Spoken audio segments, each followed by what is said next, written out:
Assalamualaikum warahmatullahi wabarakatuh. Sekarang kita akan mempelajari beberapa istilah yang digunakan dalam genetika. Genetika adalah cabang ilmu biologi yang mempelajari tentang penurunan sifat dari induk atau dari orang tua kepada keturunannya.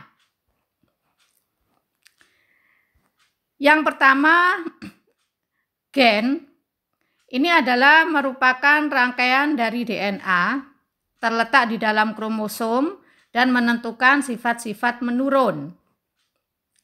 Kemudian parental atau tetua, ini adalah induk, disingkat dengan P. Sedangkan filial, ini adalah keturunannya atau anaknya, disingkat dengan F. F1 ini adalah keturunan atau generasi pertama atau filial pertama. Kemudian F2 atau filial kedua, ini adalah keturunan atau generasi kedua. Kemudian genotip, ini adalah sifat yang dibawa oleh gen dan tidak tampak dari luar. Jadi genotip ini menentukan ciri-ciri fenotip suatu individu. Untuk menuliskan genotip, dilambangkan dengan huruf pertama dari sifat individu tersebut dan ditulis dengan dua huruf karena bersifat diploid. Misalnya A besar atau A besar A kecil atau A kecil A kecil. Contohnya, gen untuk bentuk biji bulat maka dilambangkan dengan B besar. Kenapa dipakai huruf B? Karena diambil dari kata bulat. Jadi huruf pertama dari bulat adalah B. Ini untuk memudahkan saja. Kemudian selanjutnya adalah fenotip. Ini adalah sifat atau ciri-ciri fisik yang tampak dari luar. Jadi bisa dilihat atau diamati langsung dengan alat indera. Contohnya adalah warna kulit atau tinggi badan, atau misalnya kalau pada tumbuhan, warna bunga atau ukuran buah, ukuran batang, dan sebagainya. Fenotip ini merupakan hasil perpaduan dari genotip dengan lingkungannya, sehingga lingkungan ini berpengaruh terhadap fenotip suatu individu. Misalnya, tumbuhan yang sejenis tetapi ditanam pada lingkungan yang berbeda atau jenis tanahnya berbeda, maka akan menampakkan ciri-ciri fenotip yang berbeda juga. Misalnya batangnya yang satu besar, yang satu batangnya kecil. Ini karena pengaruh dari lingkungan tersebut. Kemudian berikutnya adalah gen dominan. Ini gen yang lebih kuat atau lebih banyak muncul pada keturunannya, sehingga mendominasi atau menutup sifat pasangannya. Misalnya, disilangkan bunga berwarna oranye dengan bunga berwarna putih.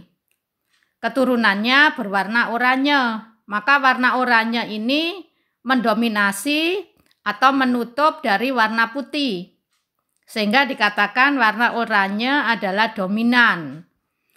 Dan untuk gen dominan ini disimbolkan dengan huruf kapital atau huruf besar.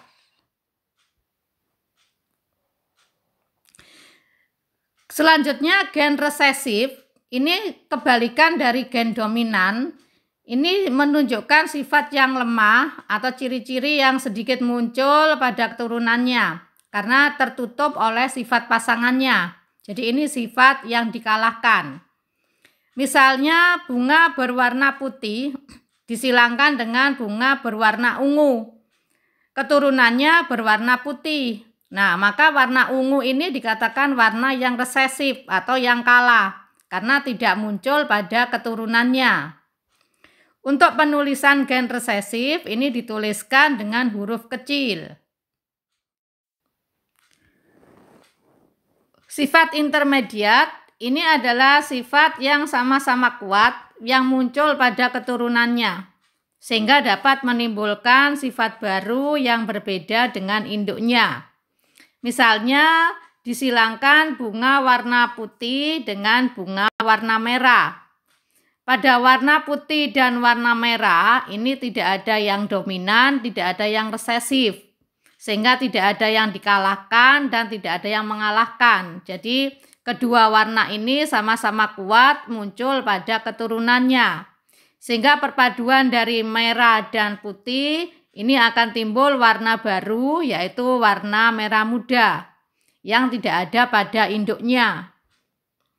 Untuk intermediat ini dituliskan dengan genotip huruf besar dan huruf kecil. Jadi A besar dengan A kecil atau C besar dengan C kecil. Ini yang disebut dengan gen yang heterozigot. Selanjutnya adalah homozigot.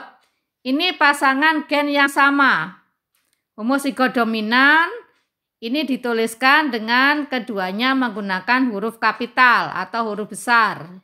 Contohnya A besar, A besar. Sedangkan homozigot resesif ini dituliskan dengan huruf kecil. Misalnya A kecil dan A kecil. Kemudian heterozigot ini yang dikatakan pasangan gen yang berbeda yang tadi ada pada intermediat tadi. Jadi satu gen dominan dan satunya gen resesif. Jadi dituliskan dengan huruf besar dan huruf kecil. Misalnya A besar, A kecil atau C besar dan C kecil. Backcross ini adalah persilangan antara induk yang dominan dengan filial pertamanya. Tujuannya untuk mencari genotip dari induk. Sedangkan test cross atau uji silang ini adalah persilangan antara induk yang resesif dengan filial pertamanya. Bertujuan untuk mengetahui individu galur murni. Individu galur murni ini adalah individu yang mempunyai homozigot dominan. Jadi huruf besar, huruf besar. Ini yang disebut dengan galur murni. Selanjutnya adalah monohibrida. Ini persilangan dengan satu sifat beda. Jadi pembedanya hanya satu. Misalnya bunga berwarna merah disilangkan dengan bunga berwarna putih. Jadi pembedanya adalah warna. Sedangkan dihibrida ini persilangan dengan dua sifat beda. Jadi ada dua sifat beda. Misalnya bunga warna merah berakar kuat disilangkan dengan bunga warna putih berakar rapuh. Nah ini pembedanya adalah warna dan jenis akar. Jadi ada dua. Sedangkan trihibrida ini persilangan dengan tiga sifat beda. Jadi pembedanya ada tiga. Misalnya bunga warna merah berakar kuat berbatang besar disilangkan dengan bunga warna putih berakar rapuh berbatang kecil. Jadi pembedanya ada tiga, yaitu warna, jenis akar, dan jenis batang. Makanya dikatakan sebagai trihibrida. Kemudian gen letal ini adalah gen yang dapat menyebabkan kematian bila dalam keadaan homozigot. Contohnya kalau pada tumbuhan ini adalah sifat albino pada tumbuhan.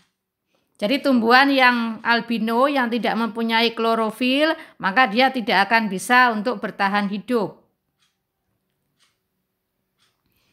Kemudian alela adalah pasangan dari gen yang memiliki sifat berlawanan.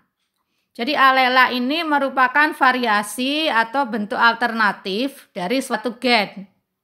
Misalnya gen untuk rambut keriting ini dinyatakan dengan huruf K besar karena dominan. Sedangkan pasangannya yang berlawanan ini adalah rambut lurus. Nah ini dinyatakan dengan huruf K kecil karena bersifat resesif.